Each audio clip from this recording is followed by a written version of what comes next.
సంగారెడ్డి జిల్లా సదాశివపేటలో స్థానిక బసవేశ్వర మందిరంలో వీరశైవ లింగాయత్ సమాజం వారి ఆధ్వర్యంలో సంప్రదాయబద్ధంగా హోలీ వేడుకలు నిర్వహించారు. ఉదయం 5 గంటలకు కామదహనం కార్యక్రమం చేసి బసవేశ్వర మందిరంలో భజన నిర్వహించారు. అనంతరం సభ్యులందరూ సహజ రంగులు చల్లుకున్నారు. ఈ కార్యక్రమంలో కార్యనిర్వాహక అధ్యక్షులు అన్మిశెట్టి జయప్రకాష్తో పాటు ప్రధాన కార్యదర్శి సిద్దికేర్ వినోద్, కోశాధికారి రాచన్న, జిల్లా ఉపాధ్యక్షులు మహేందర్, సమాజ సభ్యులు రాచప్ప, రమేష్, రవి, సురేష్, శేఖర్, సతీష్, రవణప్ప, శేఖర్, సోమశేఖర్, షాబాద్, వీరన్న, విశ్వనాథ్, ప్రవీణ్, లోకేష్, మల్లేశం, వీరు, వైద్యనాథ్, నర్సింహులు, నాగు తదితరులు పాల్గొన్నారు.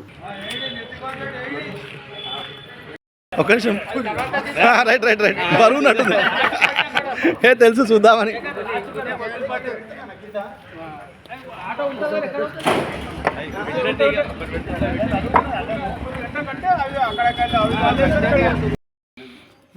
డీజిల్ పెడతారు. కుర్చేతో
మరిన్ని అప్డేట్స్ కోసం మా ఛానల్ని సబ్స్క్రైబ్ చేయండి.